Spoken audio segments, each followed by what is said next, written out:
everyone, and welcome back to Just Spiritually Speaking. I am Angie, one of the co founders of Just Spiritually Speaking. We also have Don and Tanisha, who are also co founders of Just Spiritually Speaking. We would like to welcome our guest today with a hearty and warm welcome. It is Miss Lilly Roddy. Lilly is from Houston, Texas. She is an astrologer, a Reiki master, a writer, a columnist, and an activist, just to name a few of her attributes. Lily, please tell us what astrology is and how you got started or what attracted you to astrology. Well, thank you so much for asking me to talk about something that I love. Astrology, as most people would sort of know it, is really an ancient language, an ancient symbolic language that people, as astrologers, you have to learn how to interpret the symbols. So, for example, in a chart, and a natal chart is essentially a picture of where everything is in the sky at the date and time and your birth location. And it creates a picture, and that picture is composed of planets, signs, and houses. And to give a good analogy, planets are nouns, signs are adjectives, and houses are the object or where the activity takes place in one's life. And there's a fourth part, which are aspects, which are angular relationships between the planets, and those are kind of more the verbs. So Lily, what part of it is set in stone, and we're kind of like, because we're born on that day at that time in that location, we are then put on a path? And then what part is free will and has flexibility based on other things that come and go, maybe inside our own personal chart or inside something else? Okay, well, thanks for asking that question. I've looked into lots of cultural views on destiny and fate and all those things. I would just tell you that we have some element of free choice. You know, here's the road to hell. Do you want to take some water with you? Okay, or not? Okay. Amen. Amen. So you would say water, good idea. Okay, but you'd still go down that because that's part of the way that the chart represents itself physically, you know, in our lives, you know, during this lifetime. I like how you said noun, adjective, action. I've never heard it described like that. And to me, that put a clear picture immediately. Well, there's a lot of examples like that. They say things like the planets are the actors and the signs are the outfits they wear. And then the house is where the stage upon which the play happens. But to me, that's kind of vaguish. And I was, when I was much younger in school, about 1,000 years ago, I took 4 years of Latin in high school and I took 3 years in college. So I was good at translating because, you know, I did a lot of it. So I do have kind of a knack for it, but it's still the process of learning a language. You know, it's like if you're going to learn the word for napkin, you know, it's, you know, in different languages, servietta, you know, so it just can be anything that it needs to be. But the chart itself, I would say, has a definite fated quality to it. And as an astrologer, kind of what I do is try to help people understand those elements in their chart so that they can address them and, you know, be as healthy as we can be, you know, whether that's physically or, you know, psychologically, psychically, whatever way that occurs. And because essentially I'm a reader, I read people's charts. And so mostly what I do is I tend to give a picture of who you are rather than what's wrong with you. And that's a lot better place to work from. I mean, if you're going to be, as an example, let's say you have a lot of planets in fixed signs. There's cardinal signs, which are active, fixed signs, which are determined and specific, not stubborn and hard-headed. And mutable are the flexible signs. So if I'm dealing with someone who's fixed, which would mean that they would want to put their fence post in cement, I work with that energy instead of saying, oh, you shouldn't do that, because that's what they're going to do. So I try to help them utilize and understand their own process so that they can, use their talents better and be happier.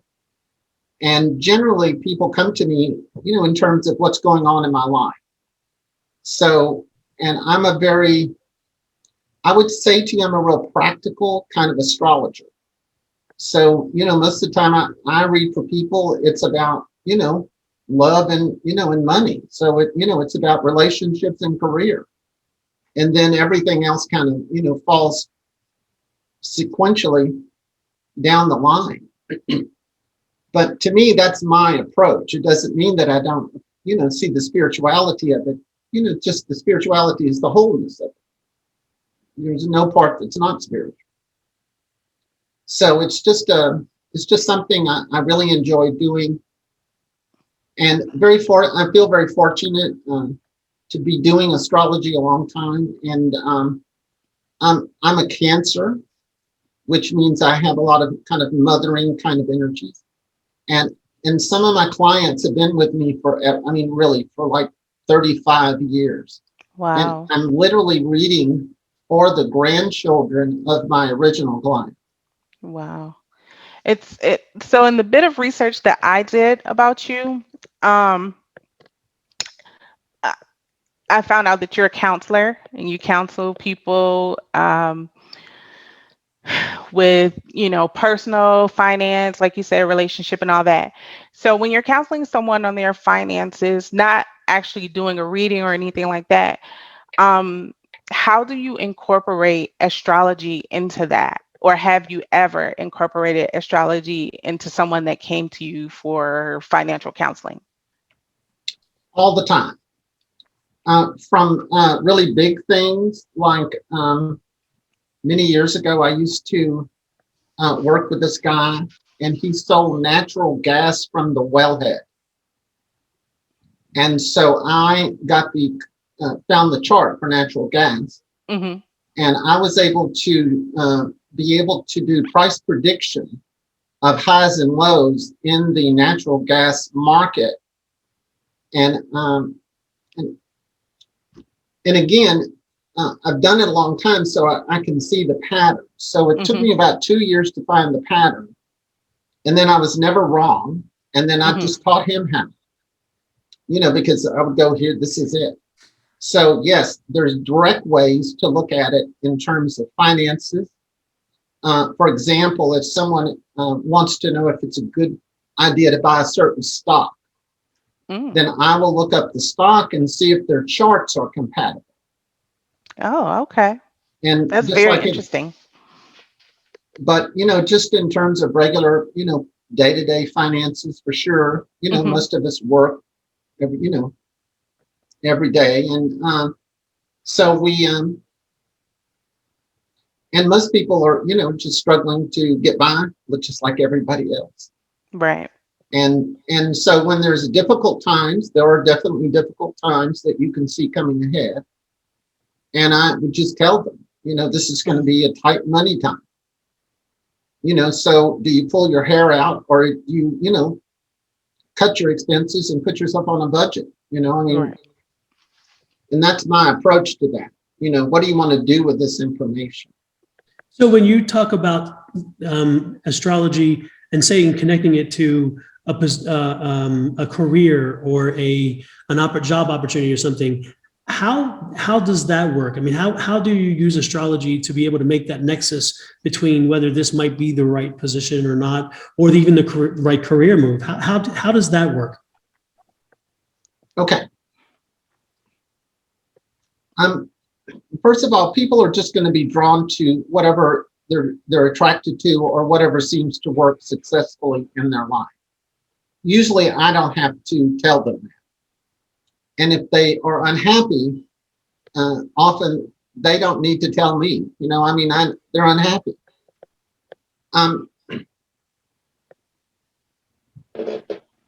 when we're younger, we tend to be more focused on our finances and security because we're younger, we're trying to get a foothold.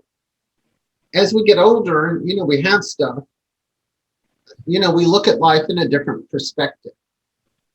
So as we age, a lot of the things that may seem real relevant when we're young, like a career and having a partner, having children, those, seemingly very important things, that energy wanes as we get into our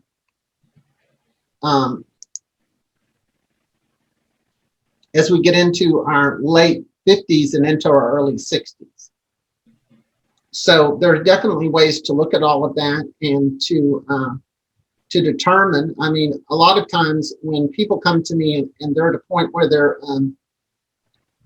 tired of their career, bored with it, that's usually when I sort of try to tap into the more personal elements in the chart.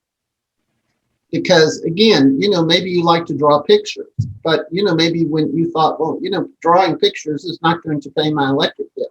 Right. And so we get a job.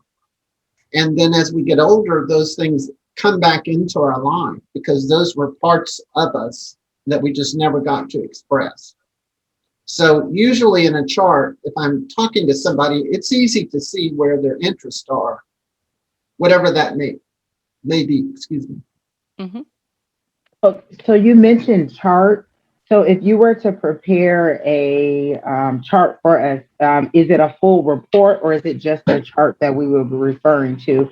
And is it something that I need to look at on a daily basis, or is it something that I would look at probably monthly or weekly? How would I go about incorporating it into my day-to-day or just my, regular life? Generally, I see people about every 6 to 8 months. Okay.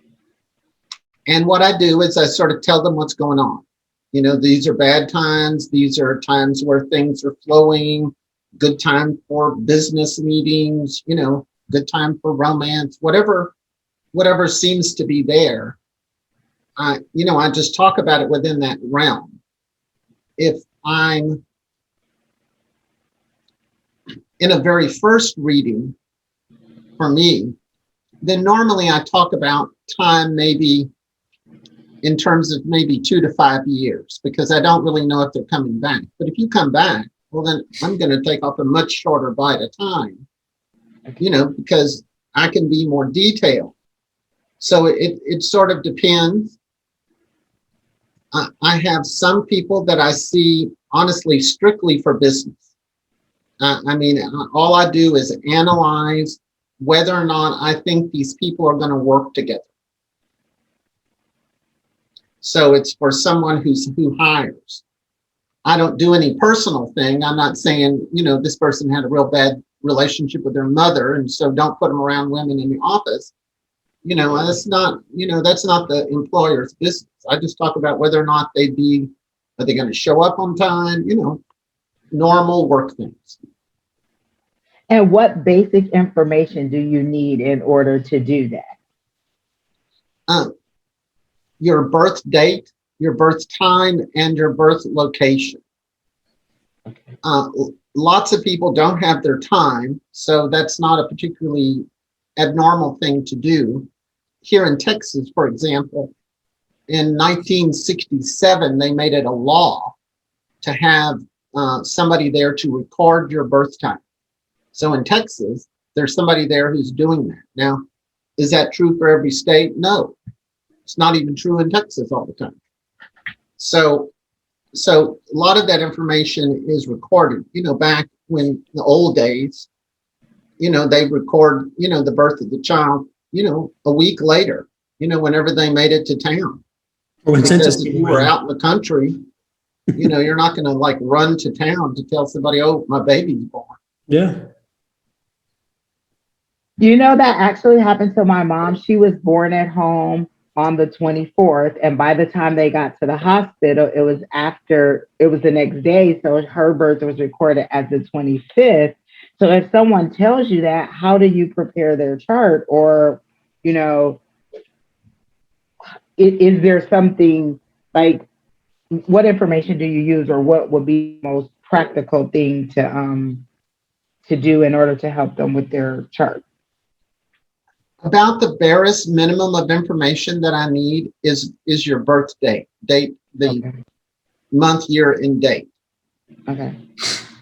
If someone doesn't know their time, I just don't use it Okay. because the chart moves around in 24 hours. So, every minute counts, and it would just be a guess. Now, there is a particular method called chart rectification, which is about correcting people's birth charts and correcting their time.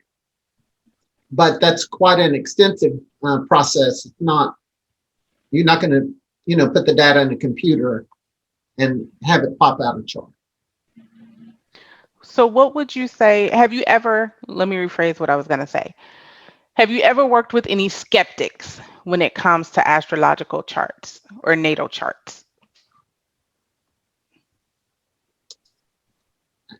I did sort of in the beginning, but once I felt comfortable, I just didn't have those experiences. And on top of that, I can be a know-it-all, and I don't think people know doodly about astrology. So often, what they think, Mm-hmm. I'm just like, apparently you've never read a book on astrology. Usually that's my question, by the way. I usually go, have you read a book on astrology? I think it's very fascinating because I see in a lot of the groups I'm in on Facebook, right?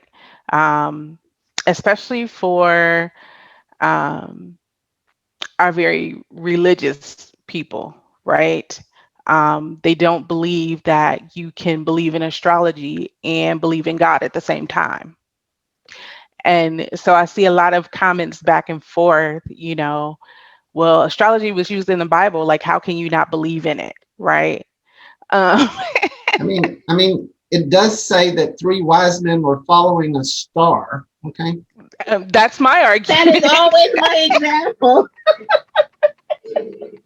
In Houston, they do every year they do a Christmas star show where they show the alignment of the planets around, I believe it's 7 BC, when they historians tend to think that's about the time that Jesus was born. And so I've looked at those charts. I mean, again, it's speculation. I mean, Right. nobody was there with a cake, or so I don't worry about that because those people don't contact me. Right. Not sure So- you want to contact you either, because if they're going to not even trust in what they're themselves committing to, then why should they be there? True, but I also feel like sometimes people try things, right? So you have people, we all know that we have a lot of people that come to us for tarot readings, right? And we've talked about this in a few other videos, to where, the feedback thing, right? Sometimes they don't say anything because we done blew their mind so much. It's like, how did you know that? Right. And so I feel like people are a little bit more open to the spiritual world, to the metaphysical, to the point where, well, I don't believe it until I try it, until I see for myself. And then even then, once they try it, it's like, well, I think y'all looked that up. But how can we look it up? Like, we just met, you know what I mean? So I think people are at a point to where we're all curious to a degree about something, right? And sometimes people don't know unless they hear someone else talking about it, they see it in another Facebook group, or it's just on the low. It's something they've always thought about doing, but they never did. And then somebody does it, and then they're like, "Ooh, what happened? What did you find out?" And it's like, I've heard people tell what they found out in readings or whatever, and they're like, that's stuff that they could have looked up anywhere. You know what I mean? So it's like two sides of the same coin to me. Well, I have people say that to me. Mm-hmm. I have people go, "Did you call my husband?" Sure. Okay. I don't even know you have time to do that. That's right. I have time to call someone and ask them about some mundane thing. Right. So if I was to set up a session with you, my first session, about how long would it take for you to, kind of explain to me, or what would be the expectation of time for you to go over my chart with me? Normally my sessions are 65 minutes. Okay. And I do that because I sort of think that's enough to, pour in your brain, I mean, you need time for reflection and, to sort of determine what does that mean to us. Mm-hmm. So individual readings are about 65 minutes. I do couples sessions, which it's about, the relationship. I just call it, can you live with this? Because that seems to be the truth in relationships. And then what I try to do in the relationship is sort of read, like to the wife, I would read the husband's chart, and then vice versa. And then they would look at each other and go, well, we already knew that. And, it'd be like, well, yeah, okay. And so in a way, it kind of disarms all of that stuff because, we brought it up, we made fun of it, it's just not as volatile. Mm-hmm. And, have you ever had anyone come back to you and say, they were on the brink of maybe divorce or breaking up, and then they had a session with you and they were like, now we understand each other better, and we're so thankful for the information that you provided for us? I've had that go both ways. Oh, wow. Because sometimes when you tell people A, B, C, and they go, well, why are we doing this? People don't want to give up, and, nobody wants to give up on their partner. We invest all that time and love. But I've had it go different ways. And it just sort of depends on, the person and what their issues are. Lily, I always hear people throw around Mars in retrograde, and everybody runs around with their head on fire, like, oh, the world is ending.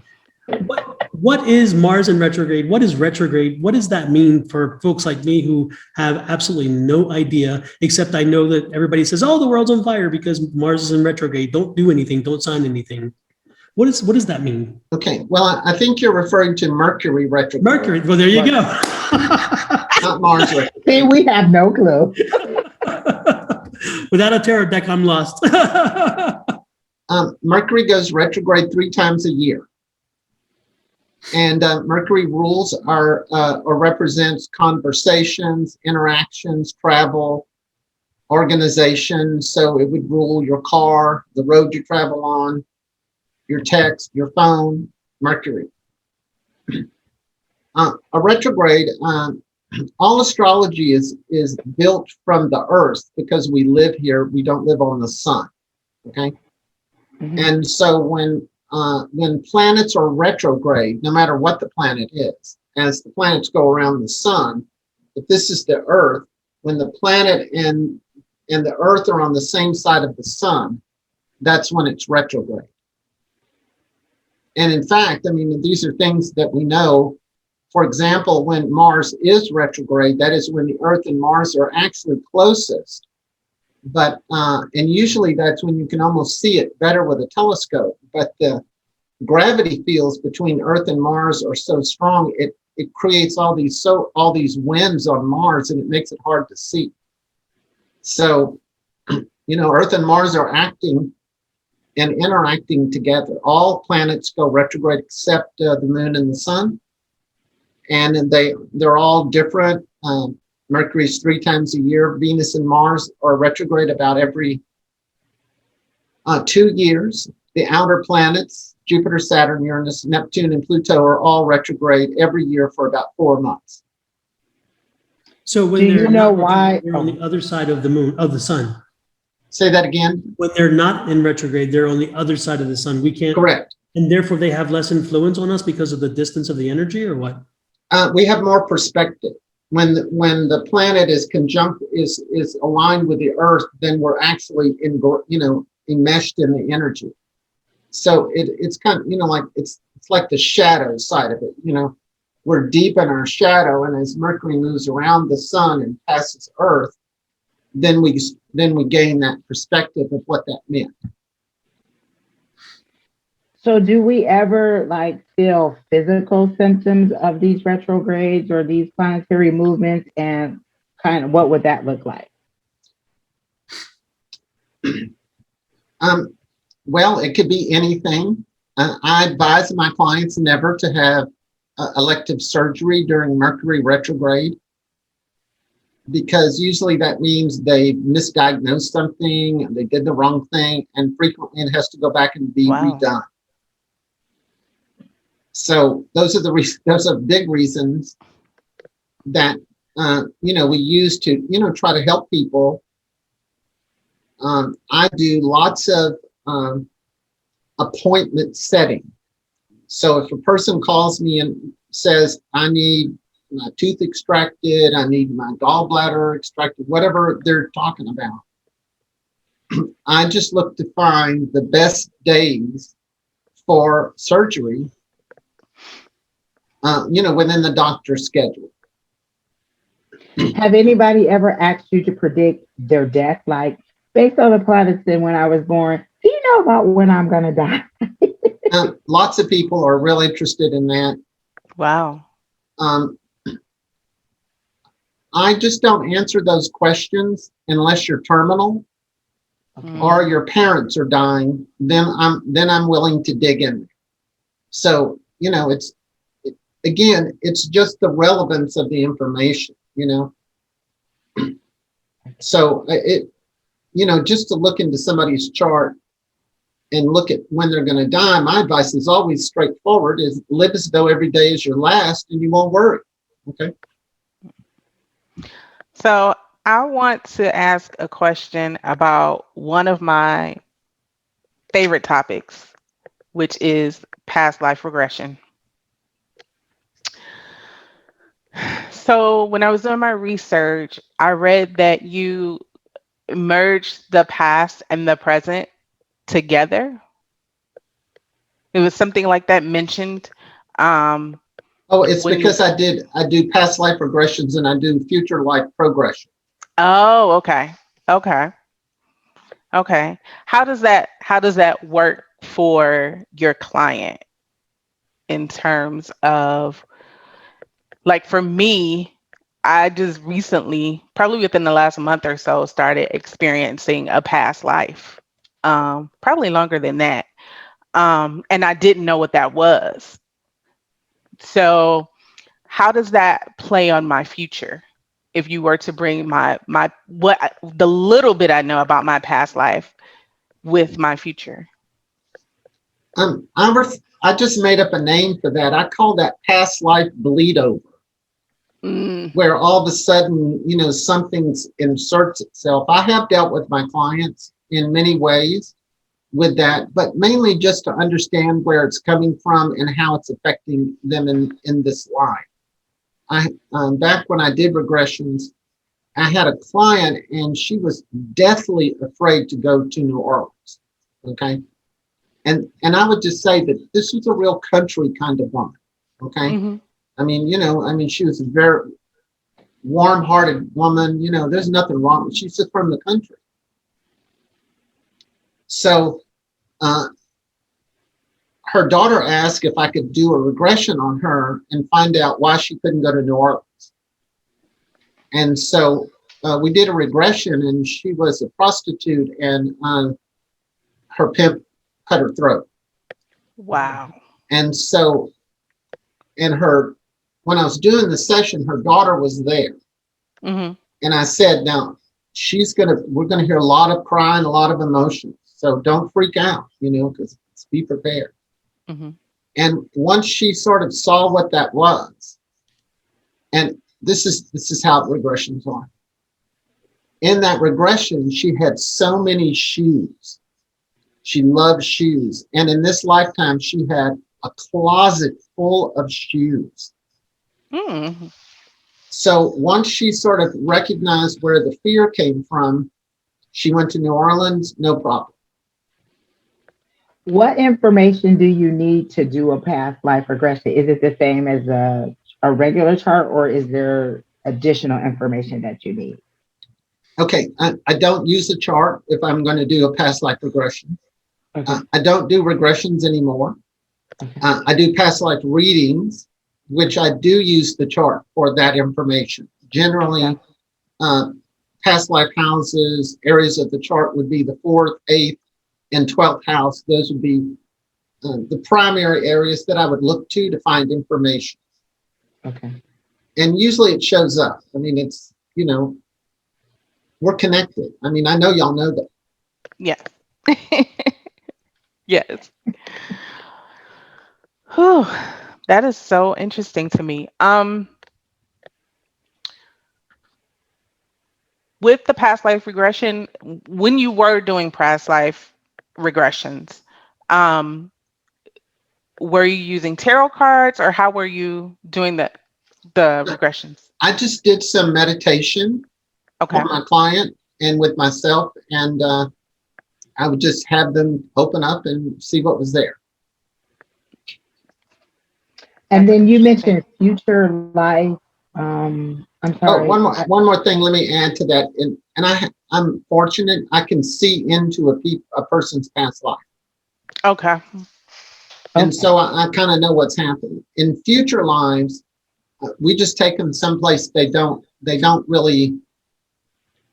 It's hard to feel kind of comfortable with it, but the images and stuff are real strong, and this is where it actually gets really strange, is that, some of the people I did that for, they weren't on this planet. Oh wow. Meaning in the future, they were not going to be on this planet. They were on another planet, and it was Oh my God. and so my brain went. Okay, now I really want to schedule a session. I want to know where are we really going to make it to Mars? Right. We will make it to Mars. So are there other dimensions that people talk about? Have you been able to tap into those, or is that something different than what you're talking about as in on this planet or another planet? Most of the time, I don't deal with that with my clients. A few that I do, but those often are people I've worked with for a long time that have a lot of psychic, spiritual energy, and Mm-hmm. But again, most of the people I read for, want to know about, a housebound career, and The bread and will I butter. live alone my whole life? So Yeah, kind of the bread and butter issues. well, and that's what I always say. It's about love and career, Yeah. because particularly when we're younger, that is what it's about. Mm-hmm. When you get older, then you can go, well, I did that. Okay, I don't need to do that again. See, I'm the complete opposite. I want to know about the dimensions. I want to know about the planets. I want to know about the star systems. I'm all about it. And that just, oh my God, that makes me so excited. So if I was to look at your list of services and I didn't know what I wanted, what would you recommend would be the first thing that I do in order to, I don't know, kind of get a handle on my life, or just kind of figure out what direction I should be going in? I would just recommend just a regular reading, personal reading. It's gonna in a first time reading, I talk about people's charts and what those things mean, and then I kind of talk about what's going on for about a year and a half. I'm trying to give a person a good overview. So if they go, oh, what about this? And they want to come back, well, then, we'll dig in more. Okay. So, again, I just try to make it useful. I mean, if a person is big into spirituality and has real strong psychic energies, to me, that's their job. I mean, it's, Mhm. it's just as viable as anything else. So where would people find information on how to reach out and connect to you? We're going to put that on the end of this video. And so we're going to put it there, but also share with us now, let people know how to reach Lilly, Roddy, how to connect to you so that they can look at what you have to offer and see if maybe they would like to connect with you and maybe have them work with you. Well, if you can't type in my name on Google and I don't come up first, there is something wrong. I did, and you did. I come up in the I first did 10 too. spots. Well, I changed my middle name to marketing. Okay. That's LILLYRODDY. Mm-hmm. Exactly. Yeah, you can, if you'll just type in my name, I do a daily, monthly, yearly column. If you want to contact me, I'm on Facebook, I'm on Twitter, I'm on Pinterest. I'm just trying to, keep up. I missed one of the platforms, and now I'm kind of having to jump to TikTok. I was just gonna say that. I was just gonna ask if you were on TikTok. Not yet, but I'm looking into it. Yeah. We joined TikTok maybe about a month ago, right? And A couple months ago now. Couple months, yeah. And then on my other personal website or my personal, thing, I've been there about a month. And so, and it's so funny to watch. You see, you put a video out and you're thinking, this is such good information and nobody sees it. And then you put something else out and you're like, really, this wasn't the best. And boom, boom, boom, boom. And you're like, what did I miss? And of course, if you don't take your shirt off and you don't shake your booty, your numbers aren't as good. Because, or use this bombastic language, it's like, oh, people don't want to see that. They want to see the wow factor. And it's like, but it is a fascinating world out there with TikTok. We told you to put the Speedo on. I'm sorry? We told you to put the Speedo on. Oh no, that would scare everybody away. I get too many hits in the wrong way. They would ban my account. Oh Lord. Have you ever had anyone who came to you too often, like they were coming back for more and more information and you had to kind of, guide them into the longer term contact than just calling you like, oh, well, what should I do this week? What should I do next week? And what, they're constantly contacting you. Have you ever had to tell someone that approach just isn't the best approach? Yes, I have. Because, and I work with a lot of therapists. And so if somebody wants to come that often, I channel them into a therapist because they need somebody to dig into that stuff. And I'm good at that, but it's not my job. It's not my expertise. So for sure, I just, I send people wherever I think they need to go. So most of us, when we think of astrology, we just think like horoscopes.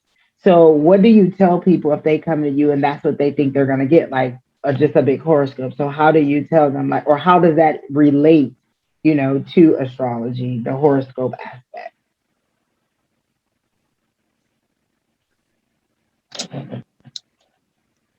I think it would be like saying I was going to the doctor. Other than going to the doctor, we don't know if you're going to your, MD or, your OBGYN, we don't know. Okay. So I just tell people from the beginning that I'm going to talk about your chart. Okay. And I tell them I'm going to speak some astrologies, but I'll speak English. And if you have a question, you ask, and I just start. So I just assume that most people, I've been doing this a really long time. This is June 1st, was my 38th year to be doing this. Wow. She started when she was 10. I was going to say, you don't look old enough to be doing 38 years. So everybody out there, stop counting. Stop counting. That's right. No, I turned 69. So holy moly. Congratulations. Wow. Happy birthday. Thank you. Thank you. Yeah, I forgot where we were going, but that's okay. That's what 69 will buy you. Well, and you know, and people will buy that excuse from you too. When you're young and you go, I don't remember, people go, what's wrong with you? But when you're old, people This go, is "Oh, true. they're old." This is true. This is true. Um, What has been the highlight of your career as an astrologer?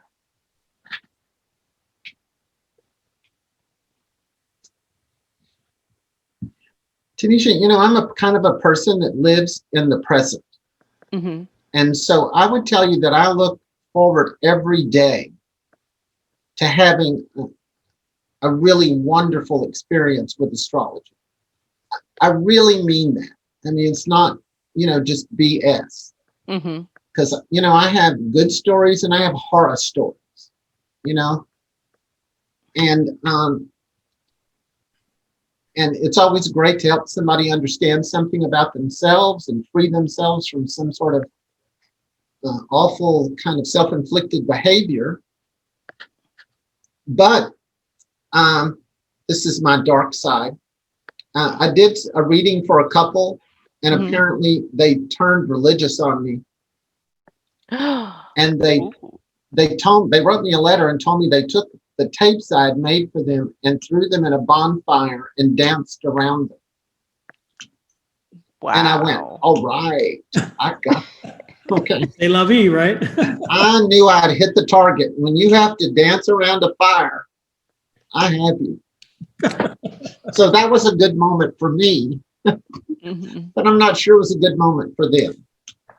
Are there certain events that happen that like you see like an uptick in people coming to you? Like say the pandemic, was there like a huge surge in people wanting their chart read or kind of panicking to see how the world was going to turn out because of the pandemic? So, or is it just a steady flow of just regular clients and people they recommend? I've just sort of been normal, busy all through the pandemic. Okay. I wasn't particularly overloaded. Sure, everybody wanted to ask about the pandemic, and I studied up on that. I did research on pandemics for the last 2,000 years, and I looked at the planetary alignments, and I discovered them. I can't believe someone didn't talk about them because they were just so blatant. And so, no, we're not out of the pandemic till June next year. Okay, we're a ways from that. So, you know, once I found it, it was easy to say, oh, this is where it'll be, and this is blah blah blah when it'll be over. So, and buried in that same conversation, then, when it comes to the like national politics and those kind of things too, and the way in which we ebb and flow, those things are also based in that same kind of based on astrology and based on where we are in our country life cycle, or does it that should have? I mean, how does that impact that? What is July 4th, 1776? That's our birthday. Mm-hmm. And there's a chart that we use for the USA, and you just read the chart of a country as opposed to a person. You know, you just have to kind of think about, you know, it's a bigger thing rather than, you know, an individual, but it represents our country. Right now, we're doing our Pluto return, and what that is Pluto, which is the planet of purging, death, and rebirth, upheaval, is coming back to the same place in the chart where it was when the USA was founded. Wow. And so historically, there was a lot of, you know, stuff going on here. There was a lot of bad stuff going on in England. France had their own revolution right after that. So, you know, this is not a stable sort of time frame world history wise. And when these energies repeat, the last time Pluto was in Capricorn, which is now, was the time of Henry VIII. And that's when he separated from the Catholic Church and instituted divorce, all kinds of things. So, and there was massive changes all over the planet. I'm a big historical astrologer. I really like to look at the social trends and things like that. So I just apply that to everything that I look at. I mean, the USA chart, this is a really difficult time for our chart. We're doing this Pluto return, which is about all the negative crap that I guess we thought that it wasn't there, is being pushed to the surface. And we're also in the same cycle as we were during the Civil War.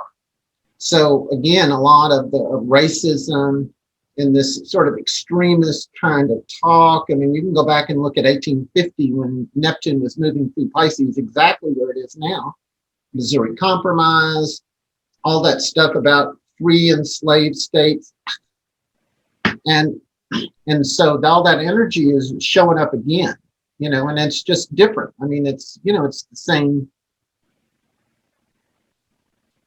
horrible, mess now. So based on that chart, then where do you see us kind of ebbing out of that and back into something more just kind of peaceful or more mundane or whatever? Because this craziness. Don, you are reading my mind. I think you're reading all of our minds right now. Goodness. Where are we going to go? What are we going to do? So I would tell you that 1776, when the revolution started, 1812, we were still fighting the British. Okay. So that's 15 years. Thanks, Lilly. We appreciate that. Thanks for the thanks for the optimism. How do I control my face not to be like, oh, not 15 years? Right. And the Neptune influence, which is more about the Civil War, that's probably in play for over the next 2 to 3 years. But what came out of that was, things were better. Okay. Far from human. And so, hopefully it'll ignite people to, push forward and, move toward harmony, unity, equality. Some of our greatest times of expansion have come after kind of turmoils like this. So if anything, one exciting thing could be that our charts will probably show some kind of exponential, expansion once we get over this, because we finally focus on something other than our own behaviors, shall we say. So I have a question. Yes, ma'am. Angie and I have talked about this in terms of a lot of these racist radical groups. Do you see any of those going away? Oh, I think that they're going to be exposed more and more. And I definitely think that the kind of legitimacy that they appear to sort of put forth will be destroyed. Unfortunately, there are racists, and it won't do, you can't beat them with a stick, be equal, Right. They're not going to get it. Okay. But I know you know that. I mean, I know you don't need me to tell you. But we just felt like the energy was going to be like, they were going to be like, why am I this way? Like, yeah. I don't think, just kind of have a change of mindset. I think that in lots of these ways, that things have to be personal. AIDS for a long time, a big epidemic was about gay people. And unless your son or daughter was gay, then, AIDS didn't mean anything to you. And, when it started affecting other people, then people was like, oh, all of a sudden, So, I guess, if you have a child and they want to be involved in a multiracial relationship, that's certainly going to push people's consciousness about what's acceptable, whether or not people are acceptable of it or not. So you have such fascinating information. Like, I could talk to you all day. Agreed. I agree. But with that said, unfortunately, with all good things, there must be an ending. And with that, I'm going to jump in and say, Lily, give us one big final shot of anything you want to share with us, anything that we may want to know or need to know, or anything that, anything again to direct people toward you. I'm sure after this, they're going to be knocking on your door quickly. You do remote stuff, I'm guessing. You do Zoom, whatever.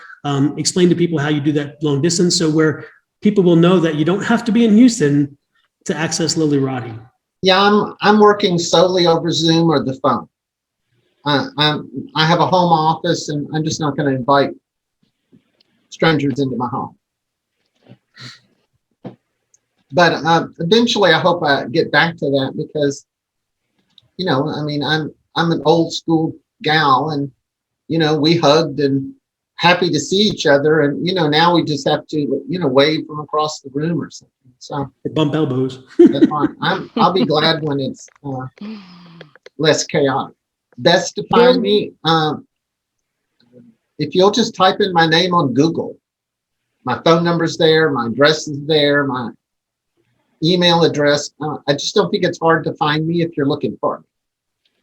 And I'm guessing you take a myriad of payments, so therefore it's not hard to make sure that they will have some source of way to get the payments to you. So that's also an easy thing, I'm guessing. Credit cards, checks, Venmo, PayPal. I just, try to stay up. I hear you. I do have one last question. You mentioned like the like how you do the chart of the country. Do you publish that, or is that something that we would have to request, individually, or is that something that you talk about? Your site also mentions a podcast. Is that something like you would discuss on your podcast or something like that? Well, I am about to start a podcast in August. So I used to do a YouTube show on Blog Talk Radio for about a year and a half, live show every Thursday. Oh, okay. It was a lot of work. And but I'm gonna go back to my podcast, and I'm just gonna sort of offer I think a better version of what I do. And now I can't remember what you asked me. The charts of the countries. Like if we wanted to see that, is that something that you publish? If you came in and said, I want to hear about America's chart, I would talk to you about it. Okay. I have clients that come in and go, tell me about that awful guy who was in charge of the Republicans. I've had people come in and want to know about his chart. So, it just depends, I'm ready to talk about anything. Again, I'm not going to tell you, people's, deep secrets, because it's not my job. I was wondering how you handle that. That's a good outlook to have. So I just use the, charts of whatever we have. I have the chart of practically every stock, every S&P, they have the charts of hog bellies and, oil, gas and oil, gold. So, it just depends on what I'm looking at. We need to talk. I'm heading over to YouTube as soon as we get off of this Zoom meeting to look up those old lies. Right. And those will be some old ones. I don't care. I'm going to listen to all of them. Okay. Well, thank you so much, Lily. It's been wonderful. Hope you enjoyed it as well. Thank you. Listen, it was great to talk to you, Tanisha. Angie, y'all are great women, great ladies. Thank you. Don, you're a super duper guy. Right. Well, I'm the astrologer, so I should know. Exactly. And it's great seeing you again. It's been a long time since I've seen you in person, and it's been forever, but it's great to have this opportunity. I'm telling you, thank you so much for giving us that opportunity. And I'm sure the Tanisha and Angie, they share that same sentiment as well. All right. Absolutely. Well, thank y'all very much. Thank you, Lily. And we'll send you a copy. Okay, Lily? Oh, thank you. All right. Take care, everybody. Thank you for joining us. Watch out for the more information, more videos, more information from Just Spiritually Speaking. And until next time, have a good week, month, whatever. Bye, everybody. Bye-bye. Bye.